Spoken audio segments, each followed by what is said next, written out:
Olá pessoal, olá estudantes de engenharia, olá estagiários. Meu nome é Joel Eurico e eu sou conhecido no meio metalúrgico como o tiozinho da cronoanálise. Eu trabalhei durante 38 anos sempre na área de estudo de tempos, na área de engenharia industrial, sempre com cronoanálise, análise de trabalho, tempos e movimentos. Passei alguns anos da minha vida trabalhando em São Paulo, Paraná, e terminei a carreira aqui em Minas Gerais trabalhando em indústrias que forneciam peças para uma grande montadora que existe aqui em Minas. E eu sei que existem várias escolas que falam sobre cronoanálise, faculdades boas que têm esse curso de pós-graduação em cronoanálise. Então o meu intuito não é ensinar cronoanálise, para isso existem várias escolas boas. É falar o dia a dia de um cronoanalista, de um estagiário, como deve se comportar dentro de uma fábrica. Por exemplo, Fayol. Fayol foi um gênio. Até hoje ele está aí, o pai da administração, o homem era fera. Você sabia que Fayol ele era engenheiro? Eu, numa palestra que eu estava vendo, palestra para estudantes de terceiranistas, pessoas que estão fazendo terceiro ano de faculdade de engenharia de produção, eles estavam ali batendo altos papos.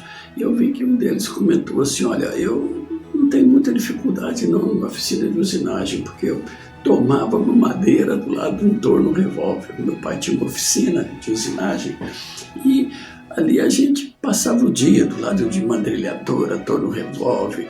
Aí o colega dele, eu vi que ele falou assim, o que é mandrilhadora? Gente, aí caiu minha ficha. Aí que caiu minha ficha. Veio a minha grande preocupação. Existem alunos, raízes, mas também tem aqueles que nunca entraram numa indústria. Às vezes, um universitário é um excelente aluno, mas ele tem medo de fazer certas abordagens, de fazer certas perguntas. Professor, e daí ele faz uma pergunta ali, às vezes uma pergunta meio que para ele é difícil, mas é uma bobeira para os outros. E com essa finalidade, o que ele faz? Ele fica quieto e perde a oportunidade de crescer. Então é por isso que esse canal está nascendo aqui. Agora não, porque tudo tem uns mimimi aí que não pode ter apelido. Mas se você fizesse alguma pergunta besta para um professor, já depende do que você falava, já pegava aquele apelido. Era desse jeito, era complicado. Nós vamos decompor certas dúvidas dentro da análise de trabalho. O objetivo do tiozinho da cronoanálise não é apresentar um estudo de tempos e movimentos. Para isso, como comentei, existem vários, eu tive vendo na internet, aí tem vários cursos maravilhosos. A intenção nossa seria doar um pouco do tempo, daquilo que a gente sabe, daquilo que a gente aprendeu, para vocês que estão iniciando agora a sua carreira. Os cursos de cronoanálise ensinam boas didáticas para você que consegue executar ali um bom estudo de tempos, vários detalhes de tempos, métodos fazem toda a diferença. Se você errar nesses pequenos detalhes de estudo de tempos que nos cursos não ensinam, não põe na prática esses estudos, a sua análise vai por água abaixo, tem tudo a perder. O analista ele deve ter um senso de observação, um espírito de observação que sobressai as demais pessoas. O analista é responsável para otimizar uma operação, diminuindo o esforço físico do operador e utilizando os melhores métodos que possa ter ali dentro de uma empresa para evoluir melhor em tudo aquilo que ele tem de bom para oferecer no análise que ele está fazendo ali. Lembre-se, você que está analisando um operador pela primeira vez. Você vai lá no posto, você está analisando aquele posto de trabalho pela primeira vez. Mas o operador, que isso nas escolas não vão te ensinar nunca, o operador que você está analisando ali aquele posto, ele é macaco velho. Ele tem as manhas daquilo que ele está fazendo. Ele trabalha naquilo ali às vezes há 20 anos. você está se deparando com aquela operação naquele primeiro minuto. Você tem a obrigação de não se deixar levar pelos vícios do operador, bem como o operador, moralmente, ele não é necessário ele te enrolar, mas ele vai tentar fazer isso. É o dia a dia dele, ele está acostumado a fazer 70 peças por hora ali. Aí vem você, faz uma análise detalhada, bonitinha, prova para ele que em vez de ele fazer 70, ele é obrigado a fazer 85. Ele tem, moralmente não, mas ele tem o direito de te enrolar numa cronoanálise. Mas você tem a obrigação de não ser enrolado, de não ser enganado. Viu como é profundo? Eu fui cronometrar um torno, operador de torno.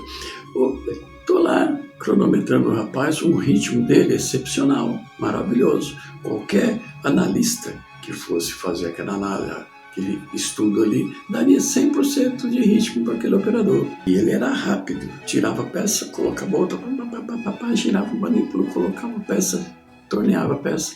Só que, se ele voltou, ele tinha que reiniciar. Para reiniciar, ele tem que fazer o quê?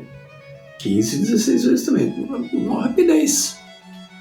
Girava o manípulo e fazia a peça. Aí eu falei para ele, olha, você pode trabalhar da maneira que você quiser, mas enquanto eu estiver fazendo essa análise de trabalho, eu gostaria que você girasse o manípulo 3 vezes, só para tirar a ferramenta da peça que você está usinando, depois voltar as 3 vezes novamente para fazer outra peça. Ficou me olhando e começou a fazer isso.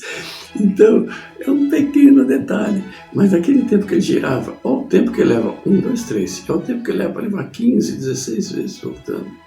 Isso durante um dia, durante uma quantidade de trabalho que ele está fazendo, ele ganha um tempo terrível. Então, é um direito dele fazer isso. Quando você for fazer uma determinada quantidade produtiva que ele deve fazer após a sua análise, você nunca vai ser bem recebido. E o que acontece? Cada vez que fazer uma análise de trabalho, o operador, ele virava um pouco a máquina e espirrava solda em mim. Lá longe vinha aquelas faíscas. Ele tem os macetes dele. Eu tinha os meus. Inclusive, eu percebi que quando ele acertava, às vezes, o meu rosto, aquilo lá queimava um pouquinho e parava na hora. O operador de lá, que estava tentando me queimar aqui, esse rapaz que eu estava cronometrando, o de lá só olhava de ponta de olho e fazia, tudo bem, me queimou. Aí, a segunda, ele conseguia de novo. Na terceira, eu disfarçava alguma coisa ali, chamava o líder. Fulano, vem cá, você cagueta dentro de uma empresa que você está ferrado. Mas eu chamava o líder dele, vem cá, fica aqui, me acompanha aqui que eu estou com umas certas dúvidas. Aqui você me acompanha. E como aquele operador já tinha me acertado 2 vezes e o outro nenhum, eles tinham que pelo menos empatar. Então o outro de lá ficava tentando me acertar. Mas daí ele acertava o chefe dele. Na hora que ele acertava o chefe, que o chefe olhava feio para ele, acabava as bobeiras deles. Eu conseguia terminar o meu trabalho ali. Obrigado aí pela informação que você me deu. Não era informação nenhuma, era uma bobeira que às vezes eu perguntava. Mas ele fazia um escudo para mim até eu terminar o meu trabalho. O meu avental era tudo cheio de furinho assim, de solda. Prazer em entrar aí na sua casa, prazer em entrar na sua intimidade aí. Deus te abençoe muito, muito, e estou te aguardando lá no próximo vídeo. Deixa aí um joinha aí para mim aí. Tá bom? Não esquece não.